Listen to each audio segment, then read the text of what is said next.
We have a beautiful new segment that we are going to debut on the pre-show today that is called Deconstructing Dumb Shit.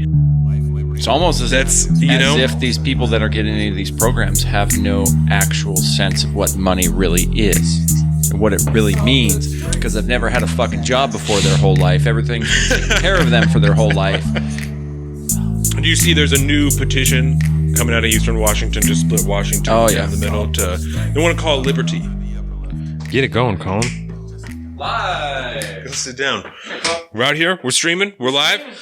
Thank you, everybody, for joining us. All of the Streets live stream, pre-show. What is it, episode 70? God damn. 69. 69. What? 69. It was, oh, shit. God damn, I wrote down the wrong number. Either way, thank you guys for joining us. 69. Boom. Third time, thank you again for joining us. My name is Donovan. I'm Colin. And we are Salt of the Streets. Thank you for joining us on our Facebook live stream, Salt of the Streets. We have our Instagram at Salt of the Streets. We have our fucking YouTube at Salt of the Streets. We have our own personal social media. I am at Salt of the Street on Twitter and at alpaca_Donovan on Instagram. He has a Big Bird offie on both of those things. You can see that right there. You can find all this on saltofthestreets.com. It's a beautiful website. It's fantastic. We post things on it all the time. There you go. Look at those lights. It's fantastic. Today, we have a beautiful new segment that we are going to debut on the pre-show today that is called Deconstructing Dumb Shit. At least for now, that's what it's called. That is a working title, but it's that's what we got right now. It works on a lot of levels. Yeah. So we're going to take a look into that. We're going to talk about today on the show, we're going to talk about some Democratic debates. It was horrible. I hated watching it, but we're going to talk about them. We're going to talk about John Bolton resigning, maybe being fired this week. Who really knows? And also a meeting that was supposed to go on with the Taliban. We're also going to talk about some concerns I have regarding the Emoluments Clause and Mike Pence and some travel and just some sketchy shit that is going on. And also a letter I am drafting to our representative, Derek Kilmer, in regards to the Emoluments Clause. So, boom. There we go. We are also going to talk about Antonio Brown in the sports segment. We're not going to get into that in the pre-show. I'm not going to say how deep we're going to get into actually what happened, because who knows how I'm going to feel by the time we get to sports. Exactly. We're going to talk about it, and we're going to at least, brush over the allegations. Either way. Yeah, I've decided we can't talk about sports during the pre-show, because then that's all the pre-show is. So unless we want to do that, it's just a sports pre-show. Yes. So Not that we have a problem with long form conversation. Our problem is there's just not enough time for all of it. Yeah. Good morning. Thank you guys for joining us, everyone who is here. So, Colin, before we start this new segment, I need you to tell me, even though I saw a picture, I need you to tell everyone what you ate before we got here today. I had 3 eggs, hash browns, and then some sausages. Nice. And some... I had this weird craving for tortillas this morning, so I just warmed up 2 tortillas and I didn't put anything on them. You just ate them? Did you put anything inside of them? Nope. Just fold them in quarters, and I don't know. I like things. Did you hear something? I think it's just the wind. It could be. Could be the wind. It's like a scraping we do. Our studio is in a flat steel box. Is there? Anyway, it doesn't matter, as no one can hear it, I'm sure. So God damn it. Oh, I know. It's the dog's toy. Oh, that makes more sense. I thought maybe your cousin was fucking around doing something outside, I raking or something, but it's the dog's toy. That makes sense. Squeak, so squeak, squeak. We can continue now with the show. So we're going to start with something that is called Deconstructing Dumb Shit. So let me go ahead and pull up our pre-show on my... Oh, actually, I can pull up because I have these saved things that I'm not going to post, but I want you to be able to see them. Mm-hmm. And I'm just going to reference them. So I have things that are saved here, and that's what I'm going to talk about today. So Deconstructing Dumb Shit, for anyone who did not see or hear me talk about it earlier this week, I am going to pull posts that I find from social media that I think are super ignorant. And I am going to talk about why I think they're super ignorant. And I'm not going to call anyone out. I'm not going to use anyone's names because that's fucked up. But I may or may not quote the shit that you have said. And so you may or may not know that I'm talking about you. And if you're not happy about it, you can message me and we'll talk about it. But I'm going to explain to you why I use that in this segment. So this is unintentionally a 9/11 themed deconstructing dumb shit. Makes sense. Because if you were on social media at all on 9/11, again, we just want to take a second to remember everybody who was there. It was obviously 18 years. Yeah, which is wild, weird, right? Pete Buttigieg said it during the debate, but like you think about an 18-year-old person now who's eligible for military service might not have been alive. Yeah, when that happened, even know that it happened. Weird. So, the first post, we'll start over here, right? So, there was two big themes, I think, that you saw if you were on social media on 9/11, right? One was togetherness, patriotism, right? And the other one is the side of like people who are from Middle East or, immigrants that were here that caught a whole rash of shit in the wake of 9/11, right? Which is a thing that happened, right? Yep. So I'd say it's still happening today. So I'm going to preface this, right? Saying I am not by any means defending the way that immigrants from the Middle East or anyone like that were treated in the wake of 9/11 because it was horrible, right? My point with this, because this first post is a slew of tweets from people who are, talking about their experiences in being persecuted or, judged, prejudiced, whatever. Oh, word. Because they were Middle Eastern in the wake of 9/11, right? So I'm not trying to brush over that, right? Because I'm not trying to say that didn't happen. But I think the more important thing about that is the way that changed our country and the way that it still affects us now. And I think that the way that it brought us together is important, right? Because even though this happened, that doesn't erase the immense amount of patriotism and togetherness that came from that, right? In unification from a cause, whether or not people thought that going to war was the right thing, but that this was a horrible thing that happened to America and it should never have happened and we never want to see it again. Oh yeah. Right? I mean, this was the time where on the 12th of September, you saw American flags lining almost every city street across America. I mean, there was just so much blatant unity. Right. Around, the country as a whole and standing together and, like you said, uniting as kind of one to get through this tragedy that befell us. So this particular post was a repost of all of these tweets, right? And the caption above it says, "If you find yourself wistful for that America that was so quote unquote together on its ideals, not divided by silly political beliefs, you're probably white," right? I don't think that race has anything to do with finding unity in what happened on 9/11/2001. Negative. Right? So, because God, this is fucking so irritating. Because I don't think so that, black people found that, well, that's what we get, Like, I don't think that race was, like I said, and I'm not brushing over, I'm not trying to paint over what happened, right? How people were treated in the wake of that. But I don't think that takes away from what I think is the more important message of unity on that date, right? This is not something that should be forgotten. It's not something that shouldn't be talked about. But on the day of 9/11, when we're talking about thousands of people having been murdered in a terrorist attack, is the more important thing, not the way that it brought us together and the way that it affects us now. Yeah. Is that not the more important thing, is right? Substantially more important. So again, it's not that I don't think this should be talked about. It's not that I don't think that it's important. But I think on 9/11, I think that the more important thing is the positive message that carried out. Definitely. Right? I think that's more important. Yeah. Right? So this next post, right? and part of the thing that I think is frustrating about that first one is that it's not presented with the context that, again, doesn't erase what happened.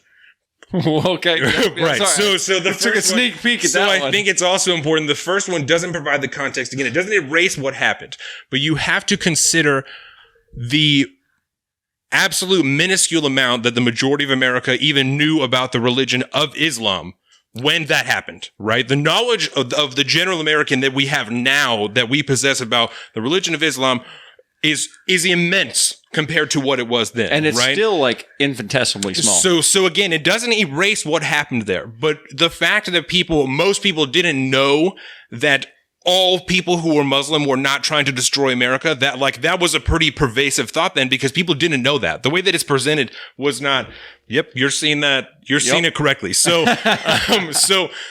again, it doesn't erase it, right? But you have to consider with the context that people did not know, partially because of the way it's presented in the media, partially because people were so upset, partially because people wanted revenge.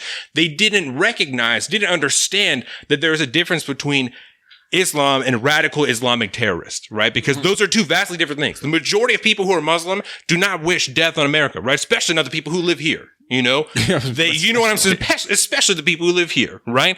So I think it's important for that context to be provided. Again, it doesn't erase it. It doesn't make it okay. The same way that it doesn't make slavery okay. They were like, oh, we just didn't know. You know, we're fucking stupid and ignorant. It doesn't make it okay, but it's important to provide that context, especially when you're talking about people like Thomas Jefferson and shit, you know, that they're writing actively. And I'm not trying to dial deep into this, you know, but when you're talking about stuff like that, he's writing actively at the time about how unjust slavery is and own slaves, right? Yep. Like, how fucked up, you know, how, you know what I'm saying?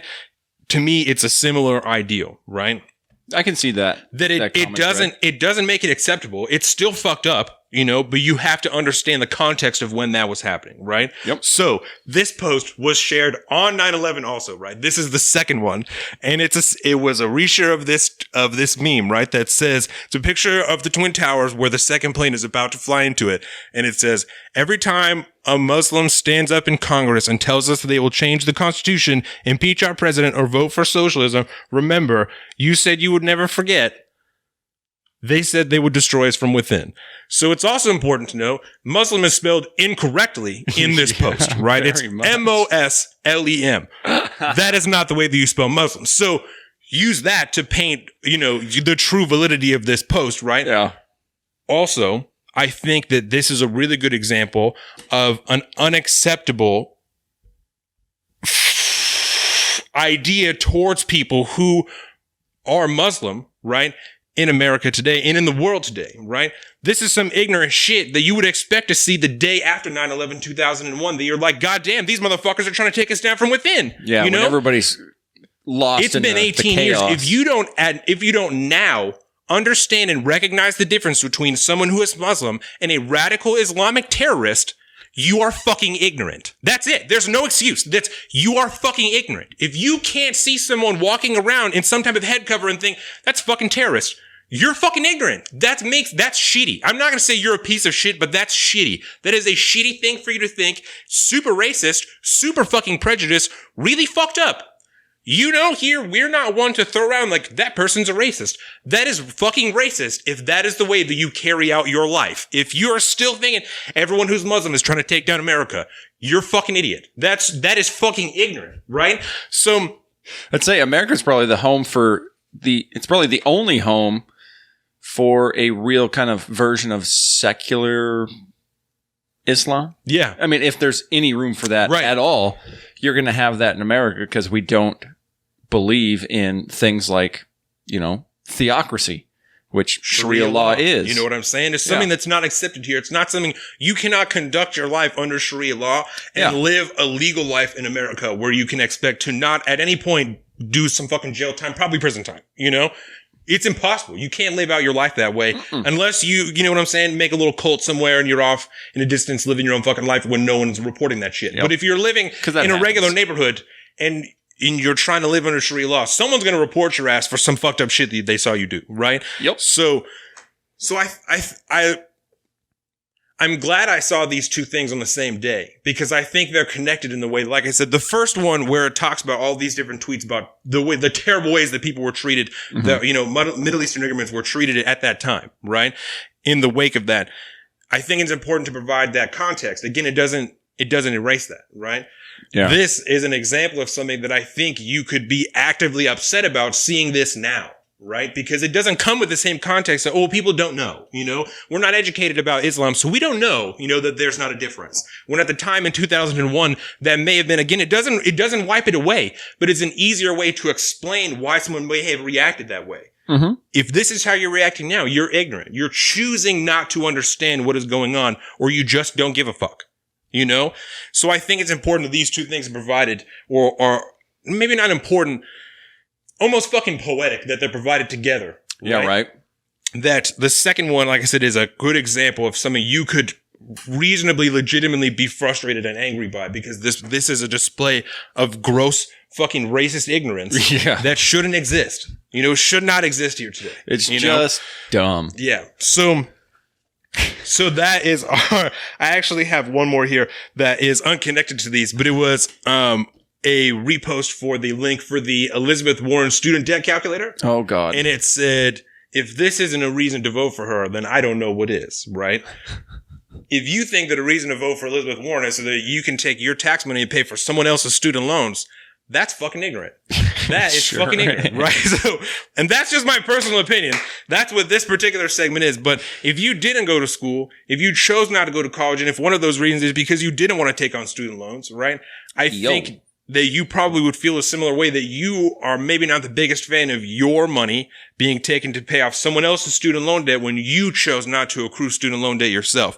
If you don't, I'm very interested in hearing from you. I'm more than open to talking about that. Again, this is my personal opinion. That's what this particular deconstructing dumb shit segment is. Is why the fuck I think these things are ignorant, right? That's why I think that's ignorant. Is because if you think that it's right to take someone else's tax dollars who chose not to go to college or found a way to not have student college loan debt, right? Yeah. Even if you got a fucking scholarship or some shit, why should your money then be taken to pay for someone else's student loan debt? You worked your ass off. You found a scholarship. You fucking whatever, to find a way to pay for college so you didn't have to accrue student loan debt. Why is it then your responsibility to pay off someone else's student loan debt who chose to go to school, who chose to accrue that debt? Whether or not it's predatory lending, that's a whole nother discussion. Whether or not they should have got a student loan in the first place. Predatory lending backed by the federal government. Right. So that's a whole nother discussion, right? That I'm not saying, again, it's not that that's not a factor of what's going on here, but that's a whole nother discussion about whether or not those people should have received student loans in the first place, right? Yeah. But I'm not a huge fan of the idea of paying off someone else's debt that they chose to accrue, right? No. And I've talked about this before, and maybe this is an ignorant way to look at college, right? But I feel like in a perfect world, in a logical world, student loans and the debt that you accrue from them is a really good motivator to get a degree that's going to help you get a good job to pay off those student loans. Because if you choose to get a degree that doesn't benefit you at all and you can't get a job with it afterwards, right? And it's not that people don't get degrees that then just struggle to find jobs afterwards, because that does happen. But I'm talking about a degree that doesn't help you in any fucking job that you're trying to get, right? But you went and got that one anyway. It's almost as if these people that are getting into these programs have no actual sense of what money really is and what it really means, because they've never had a fucking job before their whole life. Everything's been taken care of them for their whole life. And college is just an extension of that, because the federal government guarantees you a loan to go basically whatever fucking school you want to go to, as long as you can get in, and you don't have to worry about paying a dime of it for the most part. You can skirt your way right through, and the next thing you know, you got a mortgage to pay for, but nothing to show for it. It's because we've put... I'm not going to get on the whole fucking college rant. Hey, you can here, say whatever you want, man. That's up to you. We have pushed the necessity to go to college and in some form of a college or university for so long now, it has lost any and all meaning except for a very few cases. For the most part, if you do not need to go to college to get into whatever industry you're going to get into, don't go to college right away. Newsflash, if you can't pay to go to college to go do this, then don't do it. If you get into a field that you enjoy and you realize that a college degree would pay dividends later down the road, you make that decision then. You already have job experience. You know what it takes to live and try to get by on a paycheck. Now you can make an educated decision about getting into a massive amount of debt, investing in yourself, so that one day you can pay that back and be better off in the future. Yeah. But when the whole college market is flooded with just everyone that, it's a societal requirement now that you go to college. For what? If you flood the market, I'm trying to make an economics, it's supply and demand. Yeah. If you have a flood of supply, there is no more demand for those people. You're not going to be able to bargain for a better wage because you and 100 other fucking people have the same exact degree with no real work experience, no real life experience. Why would anybody want to hire you for less than the minimum wage that they're required by law to pay you? They're more likely to pay whoever's willing to take the least amount of money than who wants the most amount of money. Yeah, it's a perverse incentive. If they have a huge pool of people to hire from and someone's willing to take $40,000 less than the next person, then they're going to hire that first person. Yep. And that's not even getting into the real nitty gritty of why college is so expensive when it doesn't need to be. Yeah, that has way more to do with administration and stuff like that, but that's a larger topic. So the next thing I want to talk about is a small update on the vaping deaths and sickness, right? Oh my God, the epidemic. So we talked about this last week, and it's important to note, most news stories are not noting this, that 5 of the 6 deaths that have happened are or can be correlated to black market THC cartridges. Which they still can't even prove there. They have a single correlation that it makes sense because that's the one common factor they found in those 5 cases. But there's also one woman who was not using black market THC. She'd been vaping for like a week and then died. I don't know this. This particular part is total opinion. I think if that happened, she probably was smoking cigarettes for a really long time, was probably really sick already. Could be. And then started vaping and then died. That's totally opinion. That's speculation. I don't know. I don't have any facts to support that. The problem is nobody knows at all what's going on right now. And people are operating off the assumption that it's the single act of vaping, period, that is wrong.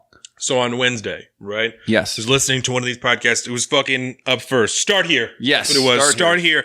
In Wisconsin, right? There was, in an apartment, one property, police seized approximately 31,200 vape cartridges, each filled with 1 gram of oil containing THC. They also seized 98,000 unfilled vape cartridges, 57 mason jars filled with approximately 1,616 ounces of refined liquid THC, and approximately 18 pounds of cannabis. That's a lot of weed. These are black market THC cartridges. Yes. They are not going to be sold in a store. Period. Right? I also saw earlier this week, there was an article that was talking about a guy who died from store-bought THC cartridges. So I looked more into it. That's not what these Oregon stories say, right? Because this was the death in Oregon. This guy had a cartridge, told the police he frequented 2 weed stores. They were not able to find the product that he had at the weed stores. Surprise. So it's probably not purchased at the weed store if you can't find it, and no one said that they could find it. But then I saw another article that said that they're connecting some cheaper cartridges that have, or they're pulling off the shelves cheaper cartridges that have natural and artificial flavors in them because it doesn't describe what those are. It just says that they're natural and artificial. So just out of concern, some stores are pulling cheaper cartridges that don't list. And I guess I'm speculating cheaper cartridges. That's consumer protectionism, which is a way for a company to dodge the incoming problem that might be coming.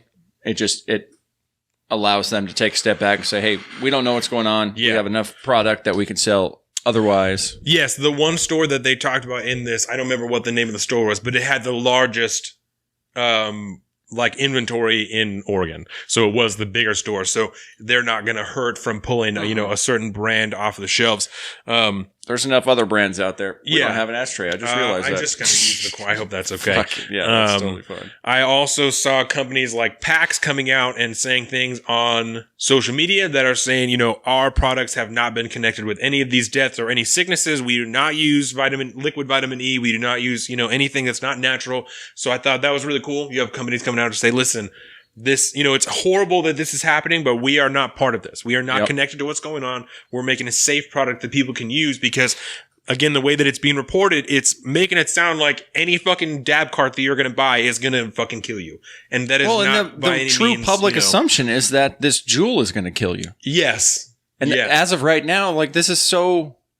The nicotine cartridges, the nicotine vape juice, whatever you want to rail it down to, none of these have been called out the problem. But they're using in every single article that you read, every single story you hear, they're using the umbrella term vaping. And then part of it is because at the same time, there is a campaign, and I don't want that to bear a negative connotation, but there's a campaign of different states that are passing laws in regards to vaping for kids, right? They're pulling fruit flavored and pretty much any flavor that's not nicotine off the shelves. They've already done it in Michigan. The president said that he's talking about doing it now. It's because these two things are happening at the same time that people are getting sick from these black market cartridges and they're pulling these vape things off the shelves. they're being mixed up into something, they're being conflated into the same issue. When in reality, kids vaping because of, or kids vaping because kids are kids. Flavored vape shit being easier or more accessible or more like kids want it more. I don't remember whatever the fuck I'm trying to say. Like that is not the same thing as people using black market THC cartridges filled with tangerine flavored beer. You don't see a fucking outcry to remove the fruity flavors from beer, do you, Donovan? So, that's what's really bothering me. I do remember when I was a kid, they stopped selling flavored cigarettes. Right? There used to be different flavored cigarettes, and the same argument was used there that kids wanted those more over tobacco flavored cigarettes or standard cigarettes. And I know obviously at the time it worked because they don't have flavored cigarettes now except for like cloves and shit, Yeah. But which is almost like not even a cigarette almost. Right. It's so weird. So I, to a certain extent, can understand because I also see a bunch of kids now that didn't smoke cigarettes but are vaping. They're using Juuls. They're using the fucking the huge mod things for whatever, the big clouds of fucking whatever. Yeah. And if you ask me, this again is just personal opinion. I think we talked about this before. If you're using one of those big fucking mods, right? No shit, you're getting sick. In my personal opinion, no shit, you're getting sick. You're literally filling your entire lungs with, and I'm not hating, like, do you? But if you get sick, I wouldn't be surprised because you're literally filling your lungs with condensed fucking vapor, because it's not like when you hit a joint and you can see through the smoke. You know what I'm saying? Oh yeah, these fucking clouds that are coming out of the mods are thick shit you would see in the sky, dog, that you can't see anything through it. Part of the reason I switched to Juul. Someone's using it in a small room in your house for 10 minutes. You can't fucking see anything, Gone. And again, I'm not fucking hating. Like, I don't really care. Yep. But if someone I know was using a huge fucking mod, they're like, man, now I'm really sick. I have like fucking pneumonia, whatever. I don't even know. I don't even smoke cigarettes or anything. Like, that you sucks. fucking are modding going through like a bottle of juice a day. No shit. And like, no shit. So that's just me. But again, I don't think that it's the Juuls that are the problems. If we are talking about people truly just vaping and getting sick, I think in my personal opinion, I'm not a doctor, I'm not an expert. You're probably more likely to get sick from using a mod than you are from using a Juul, unless you're fucking with it, making it burn hotter or using 3 or 4 of them at the same time, like these fucking kids are doing on the internet. That's your own shit. Like, you also shouldn't be buying black market THC carts off the fucking internet, Again, I understand the want for it because if you're seeing people have them in other states where it's legal, you're like, that's really cool. That's convenient. I want that. It's not safe to be buying shit off the internet when people are just making it in their house, The same argument with fucking, meth and shit. Just people are cooking in their house. It's not safe, you know? It's just not safe. You don't know what people are putting in there. At least if you buy it in the store, they have to say what they're putting in it. They say the pesticides that are in there, the chemicals, it's all in there. Like, it has to be. Yep. The testing in there is so stringent for things that are sold in stores recreationally and medicinally that it's totally different. Yeah. It's the difference between like methamphetamines and amphetamines. Yeah. You can go get Adderall and be fucked off your ass the rest of your life and completely addicted and die young because you became addicted to Adderall, or you could just do meth. One's obviously going to kill you faster, but the other one is cleaner and safer. I used to do Adderall all the time when I was younger. Especially, and I'm sorry, Mom, because I know that you're watching this, but like when I worked at the call center, when I first worked there, I was working 10-hour shifts, and I was like still just learning and like trying to figure everything out. And I was buying Adderall from other kids and like taking it, and I'm just fucking killing it. Just killing this job because I was talking so fast, getting fucking phone calls done in like 2 minutes and shit. We'll say one of the worst industries affected by Adderall is journalism. Journalists take Adderall at like one of the highest levels as far as industry to industry goes. Yeah. And it totally makes sense. Help me take my notes way faster. Yeah. That's for sure. Pay attention even more clear and sharper and blah, blah, blah. But then you're just up for like 24 hours. I did take too much Adderall once and then couldn't sleep that night. Like, I took a little bit more than normal. I don't remember why I did that. And then I could not sleep that night. Or maybe I took it later than normal or something like that, Couldn't sleep. So then I had to take like you deal with Adderall addiction with somebody that you know very well on almost a daily basis. And you have seen what that does to human beings. It's hard. Yeah. And you feel bad because once you're in it, you're in it, It's a really, really tough situation. Yeah. And it's like, I remember because I knew about drugs, I definitely had to wean myself off of it. You know, like I knew that I was like, I've been taking it for fucking 4 months now, like, and I'm not supposed to be taking it. Like, so I'm like, I can't just stop taking it or I'll probably get sick, you know? So I had to like continue to buy it and just take it less frequently and then like less and less. It's fucked up. It's super fucked up. And it was just because, I know it's not because I felt pressured by my job. I also was like 19 and was like, yeah, fucking why not? Let's take a bunch of Adderall, you know? So. Because kids are dumb, man. That's the deal. It's a thing that people do.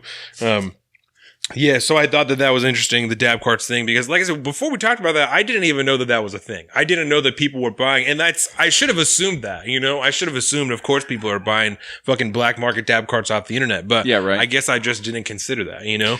Well, especially because we're in a state where you would never have to think about that anymore. So you can just go to the store and buy it. Yeah, there's at least one in like every town around here.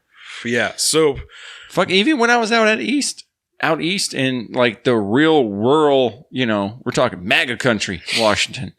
Weed stores. There's weed stores fucking everywhere. Yeah. It's the same. They're just everywhere, man. Everybody wants weed. There's obviously a demand for it. Well, I haven't been to Eastern Washington in a while, but I gotta imagine it's the same over there. You know, that maybe not as many, but just because there's less people. Do you see there's a new petition coming out of Eastern Washington to split Washington down the middle they want to call it Liberty. That's what Eastern Washington would be called, the Liberty. The state of liberty. Yeah, that's what it would be called. Well, I mean, I don't know about the current state of politics in that side of the state, but if our beloved Governor Inslee came from Eastern Washington, I might be worried. I don't think, you know, cutting yourself off from the rest of the state's going to solve your problem, guys.